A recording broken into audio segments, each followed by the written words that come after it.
Hey guys, my name is Natalie Louise and welcome back to episode 4 of New Day with Natalie. In today's episode, we are going to be talking all about why your avoidant ex returns back into your life after they broke up with you. This is going to be a juicy episode. Before we jump into this episode, if you are interested in one-on-one coaching, please check out the description box down below for a video call with me or email coaching with me as well. So without further ado, let's jump right into this episode. If you are watching this episode, then your avoidant partner probably broke up with you out of the blue and you are still wondering what the hell happened. You are probably angry, you are frustrated, you're confused, you want answers, but you also want to yell at them, you want to get revenge on them, you're so angry. And then other days you're like, I'm just gonna let go of it. You're crying your eyes out, you're stalking their Instagram, but you're like, why am I doing this? You get mad at yourself, you get mad at them. It's like this crazy cycle and spiral that feels like it's taken over your world and your life, okay? You're confused and you're like, why did this have to happen to me? And then all of a sudden you turn into this phase and then you transition into the next stage of the breakup healing process, which is, okay, I realize this is reality. I'm going to let go. I'm going to heal. I'm done with this person. You mentally, physically, spiritually, whatever, you let go of them.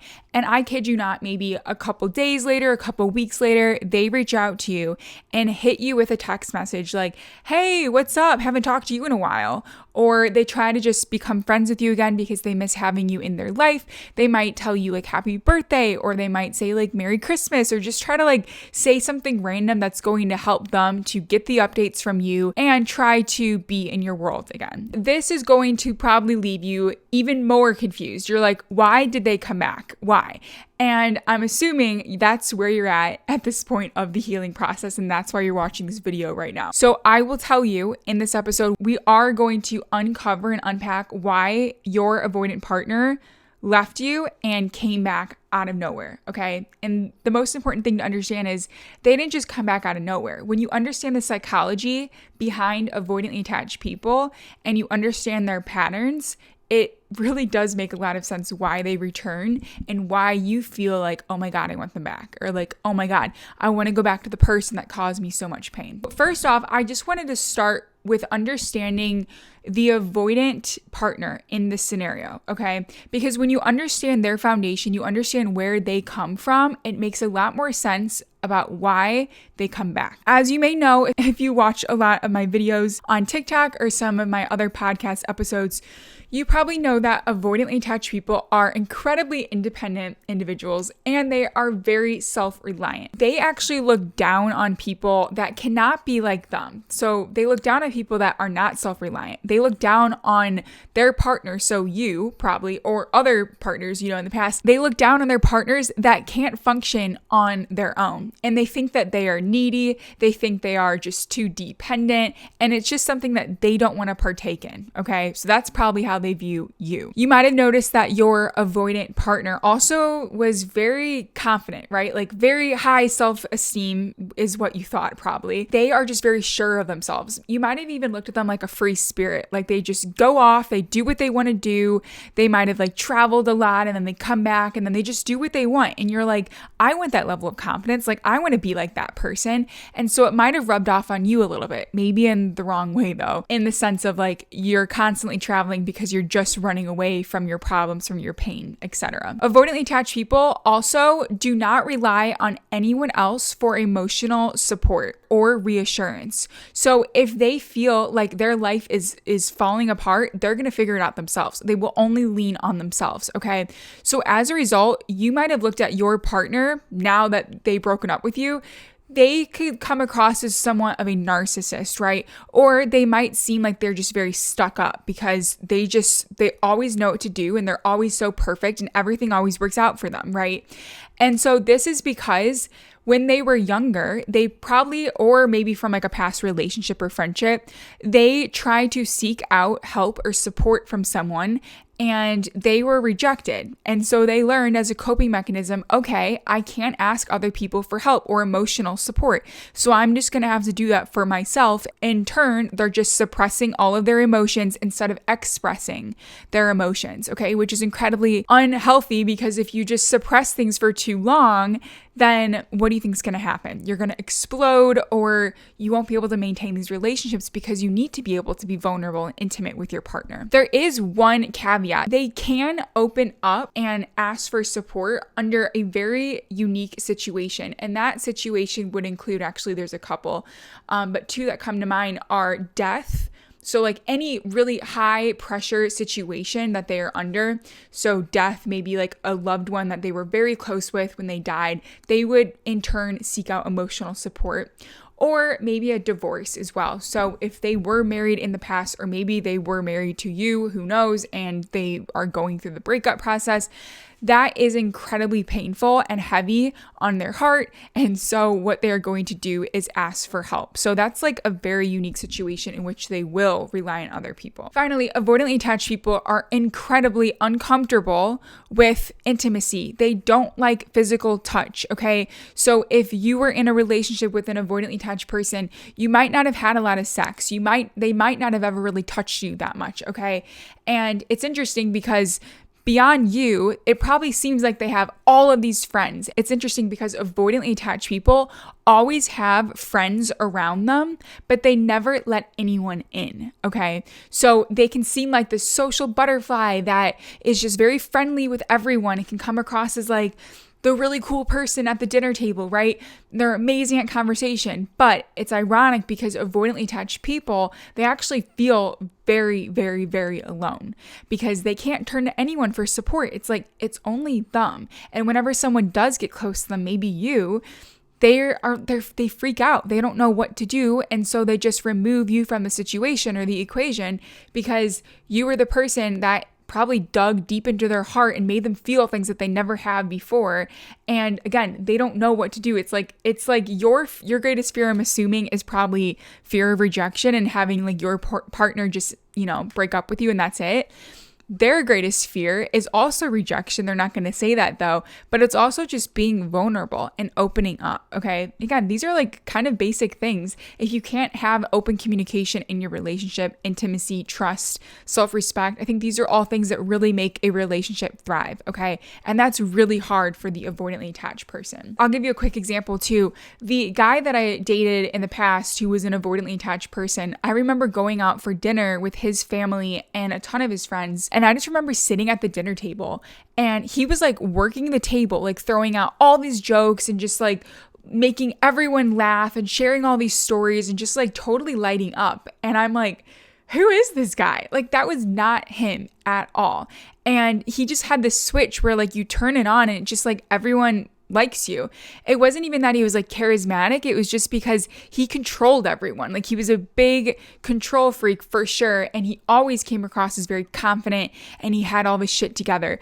But in reality, I know he was very much alone and he felt very alone and never ever would open up to me. But honestly, I never really gave him an environment to make him feel safe to open up because I was also afraid to open up. So that was just not a good relationship, but an amazing learning lesson. Now that we understand the avoidantly attached person and what makes them so much of an avoidantly attached person, let's understand deactivating strategies, because when the avoidantly attached person turns off the deactivating strategies, all of a sudden, that's when they're going to come back to you. Deactivating strategies are basically, it's a behavior of an avoidant that is used when they feel too much closeness or intimacy, because it literally freaks them out. They don't want to be vulnerable. They don't want to share just anything. It's hard for them to open up, okay? As humans, we are biologically wired to want closeness and seek closeness to our partner. And that is also relevant for avoidantly attached people. Deep down, they want these relationships. They want to be close to you, but it scares them. You have to understand, like, when they are not independent or self-reliant or just like have their little world all under control, they freak out. Their coping mechanism is to remove the people that make them not feel as much in control, which is you. That's probably one of the reasons why they broke up with you. They basically turn on these deactivating strategies, okay? Deactivating strategies are used to suppress the basic desires so that you don't have to feel any sort of closeness. Instead of saying, I love you to your partner, so like imagine your avoidant partner saying, I love you. Well, if they said that, all of a sudden you guys would probably have a very intimate conversation and all of a sudden your relationship would go deeper, right? You don't just say like, I love you to anyone, right? Because that really shows that number one, you're vulnerable. And number two, it's like you deeply care about this person. The avoidantly attached person is never going to say that, most likely, to you or just like any partner in general, because that would entail them becoming intimate or being vulnerable, okay? So they deactivate their heart from feeling anything. Does that make sense? Here are some other examples of deactivating strategies that avoidants might have used on you to basically turn off their heart, turn off their brain, and not feel anything towards you. I'll give you a quick pointer here, okay? When you turn off your heart and you literally block yourself from feeling any sort of love for a partner romantically, what do you think is going to happen? You don't feel anything anymore. There are no emotions. You don't love them. You care about them, but it's like, I don't like you romantically anymore. So if you don't like someone romantically, you just break up with them because there's nothing left, right? So that's what they're doing internally. They may not be doing it consciously, but maybe they are, who knows? Okay. Some other examples of deactivating strategies include pulling away from you in the relationship right when things start to get good. So they might start filling up their schedule or like doing things with friends and not telling you, or going on these random trips and never telling you when they're going to return. That happened to me. Just leaving you questioning what's going on, okay? And then going off of that one, they are so afraid of putting labels on anything. So if you have that conversation of, what are we? Like, are we boyfriend, girlfriend? Like, what are we? And they just say, I don't do labels, or we are exclusive, we're really good friends, whatever it is. They don't want to put a label on the relationship because that means you guys are getting closer. And that means you guys might get more intimate, and they don't want that. Another example is there's probably absolutely no sex in your relationship, or there's just no physical touch whatsoever. So they're trying to keep a distance between you guys, okay? And then finally, they participate in a lot of hot cold behaviors. So what that basically means is they leave out of nowhere and they don't really tell you when they're going to come back. It's all very secretive. They're like, oh, don't worry about it, I'll be back when I'm back. Just things like that, which only make you very confused and wondering like, what are we? Do they even want to be with me? Like, what is going on? Okay. And you just wonder, when are they going to return? And honestly, this is kind of manipulative in a way because if you know every time they leave, they're going to return, then it's like they have you wrapped around their finger, because they could treat you like shit and then leave. And then you're like, oh, they're going to come back, it's going to be okay. And then they come back and buy you a gift or give you a kiss or like whatever it is to make you just feel okay again. And then all of a sudden they're gone and you don't know how long. And you're just like wrapped up in this little like confusion vortex of like, what is going on? Are they coming back? Do they like me? What's going on? Is there something wrong with me? And then your anxiety just goes through the roof. Okay. So they are deactivating themselves from you, and it's only triggering your attachment style, which is probably anxious. And so you're freaking out. All right. So those are deactivating strategies. Another reason why avoidance might just leave you out of nowhere, though, could be because they're thinking about a partner from the past, like, oh, you watching this podcast, oh yeah, like my past partner was way better than you, I'm just going to try to get back with them. Or they might be like, oh, you know what, I don't like you that much because of XYZ, like something small and stupid, like I don't like the fact that you wear jeans, I think that's weird. And because of that, I am going to wait for this future partner that's going to check every box that I desire in a partner, like in the perfect partner. And so because of that, I'm going to break up with you. It's like, it doesn't even make sense why they would do that. But again, they are deactivating themselves. They're turning off their brain, turning off their heart, and just blocking themselves from feeling anything. Deactivating strategies can also be used by the avoidantly attached person so that the anxious partner, which is you probably watching this podcast, will not stand in the way of the avoidant partner's perfectly manicured schedule and life. They love the way they've created their life. It is perfect. They manage and control everything. But the moment you came into their life, all of a sudden things are like shaken up a little bit. Like they're starting to feel things. If you come over to their place, you might have left a mess, or you might clean things, but you put dishes away in the wrong cabinet and they're like, where's the cookie sheet? Oh my God, because you put it into the wrong cabinet. Things like that would drive them absolutely insane. Okay. And it's easier for them to like control you by turning off their mind and their heart so that they pray to God that you will just get so frustrated with their behavior that you will actually just pull away yourself and break up with them. This basically results in you and your partner never getting close because they keep pushing you away. They're constantly pushing you away and you are constantly craving more from your partner. So you're like running after them, but then they're running away because they're like, this is too much.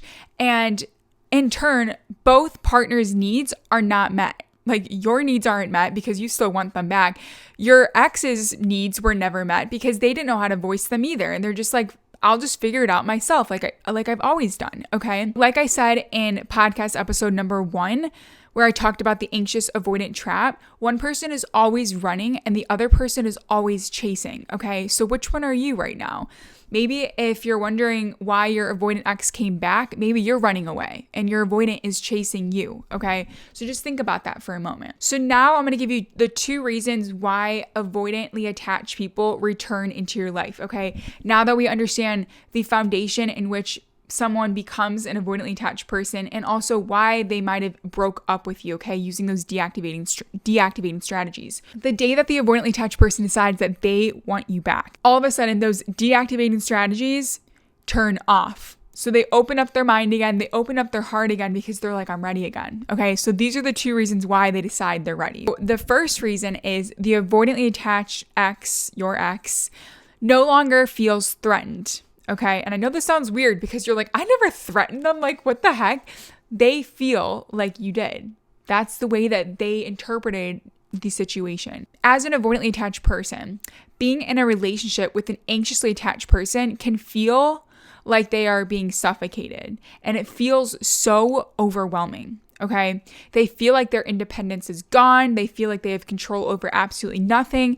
And they just ask themselves, like, who am I anymore? Like, if I can't control everything, my schedule, my time, everything, what's the point? Like, who am I? It's scary and it's frustrating for the avoidantly attached person, okay? So after they break things off, the avoidant tends to go out with their friends, go on different dates with new people. They just spend a lot of time with other people or just with themselves, which is what they love to do. That can mean they're working on a business, they're working out, they're just doing exactly what they like to do. Over time, they don't feel like they are suffocated anymore. Why? Because you're not in their life, because they get to control and manage everything again. It's like the biggest relief in the world. As a result, they are putting their guard down because they know it's like, you're not right there anymore. You're not going to come in and be like, when are we going out for dinner? When can I see you again? Why don't I see you a lot? Like all these things, right? They put their guard down, and that basically means they're not using defense strategies as much, which would be those deactivating strategies, okay? And they want to return to having a deep connection with someone else, okay? They want to return to having that connection with you. They then return back into your life. And there's a couple ways that that can happen, and we'll talk about that in a different episode. But for right now, that's one of the reasons why they come back. Okay, the other thing is, like we talked about, avoidantly attached people are self-reliant and they control their emotions, okay? So they expect you to control your emotions and also be self-reliant. They have conditioned their mind to expect you to fix your emotional imbalance and comfort yourself, like figure it out yourself. They don't really care how you feel as much because they want you to solve your own problems just like they do. Another reason why they might come back to you is they're not feeling threatened. But then if you start to figure things out yourself, that's when they might come back to you. Okay.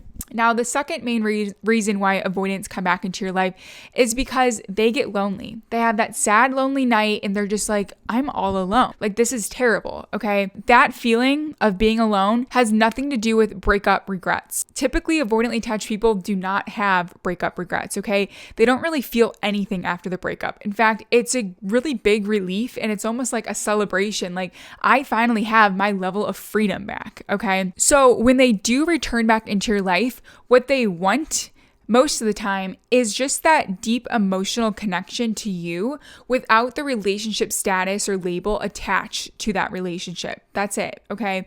So by just being friends with you, there's absolutely no pressure to be locked down and they can still control the full situation. So it's like they get everything they want. Okay, avoidantly attached people, when they have that sad, lonely night, they decide that the powerful connection that you guys shared opened them up more than they've ever been opened up, okay, in the past. And so that emotion, that strong emotional connection that you guys shared, it was so intense that maybe they started going on dates with other people trying to find that same connection again with someone else, but they just weren't able to.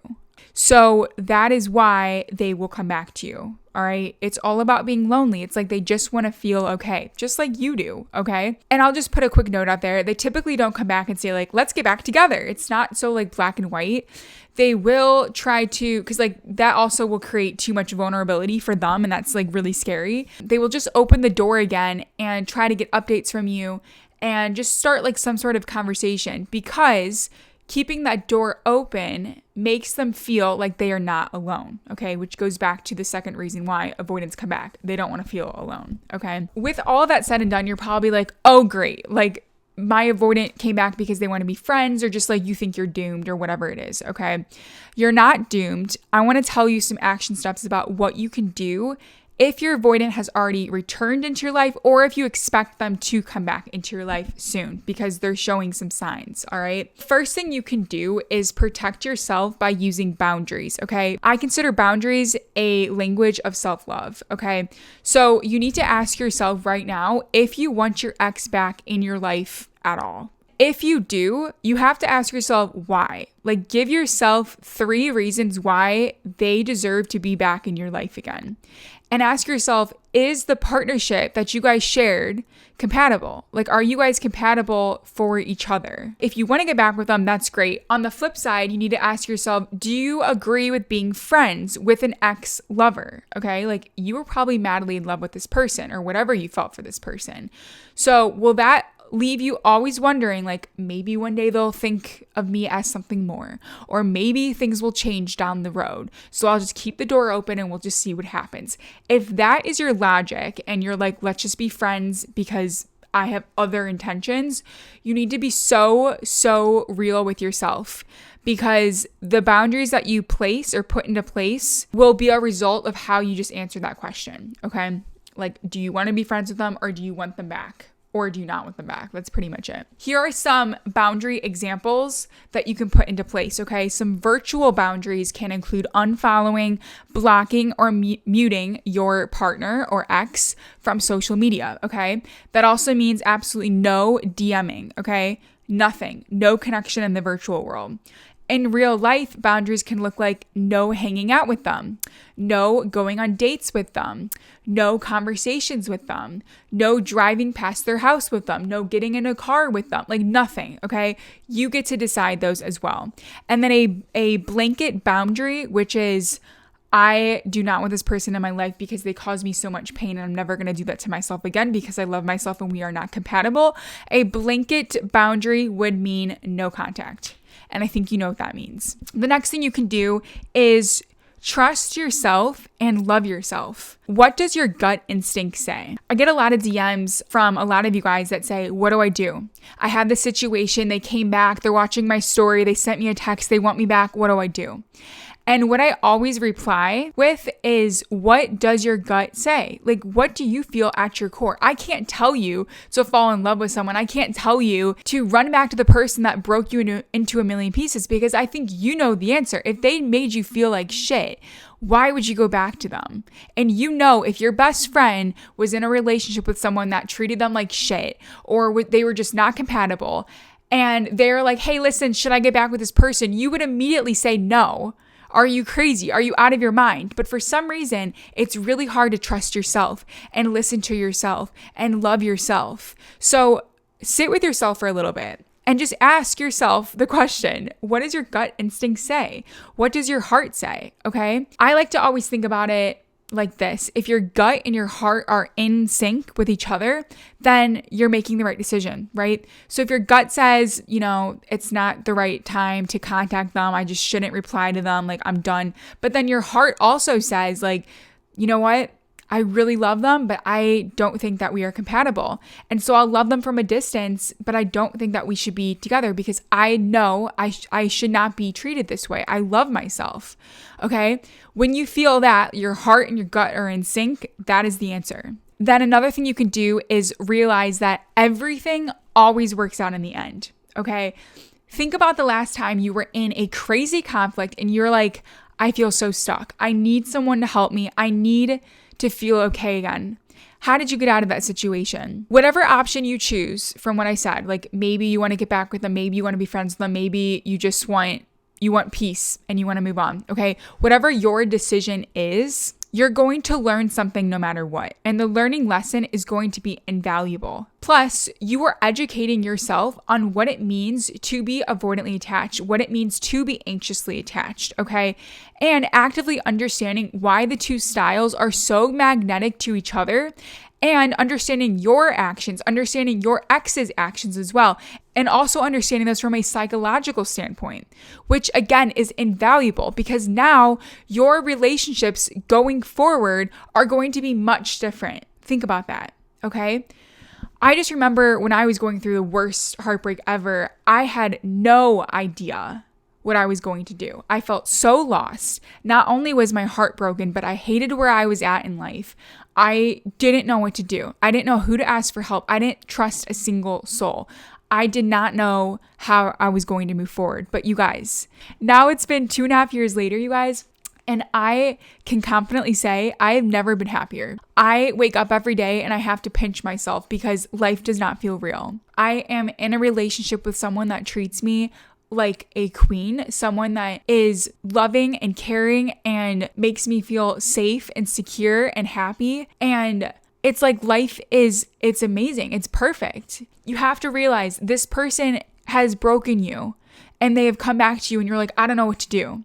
But I am telling you, if you decide that this person isn't right for you, you just have to trust yourself to know that there is going to be someone out there that will make you feel happy and loved and make you feel like life is perfect, okay? Or the closest thing you can get to perfect, okay? And then finally, the last thing you can do if your avoidant ex does come back to you is to become securely attached. Now, this is a process. It doesn't just happen overnight, but being a securely attached person and going forward into new relationships as a securely attached person will basically look like no more fighting, no more questioning, like, do they like me? Do they not like me? No more feeling this urge to like stalk them on Instagram and watching their stories and like being like wondering, why aren't you texting me? Like, where are they? Worrying that they're cheating on you, like all of those things, okay? There's going to be less feeling like you have to defend yourself, okay? Like you have to try to get them to like you or try to get them to accept you or try to get them to love you back, and more of just feeling at peace, knowing that your partner loves you, okay? Knowing that they are there for you, okay? So if you are interested in transforming your attachment style from going from anxious to secure, please feel free to apply to my 90-day accelerator program called Going from Anxiously Attached to Securely Attached, okay? We will work together for 90 days and I will help you to understand your attachment style, where it comes from, and how it affects you in your daily habits and relationships, okay? We'll work on boosting your self-confidence, which will free you from feeling too attached to your past relationships or to certain people, okay? I will guide you in developing a more secure attachment style to build long-lasting, loving relationships, whether it's with your ex that we talked about today, or maybe someone new, if you're down for it. So if you're interested in that 90-day accelerator program going from anxiously attached to securely attached, please feel free to apply down below. The link is in the show notes, okay? So that is it for this episode, you guys. Thank you so much for tuning in. Just a reminder, there will be a new episode of New Day with Natalie every Sunday. And if you love this sort of content, please check out my YouTube channel and TikTok account, which are both under the name Natalie Louise. Thank you guys so much for watching, and I will see you guys in the next podcast. Love you. Bye.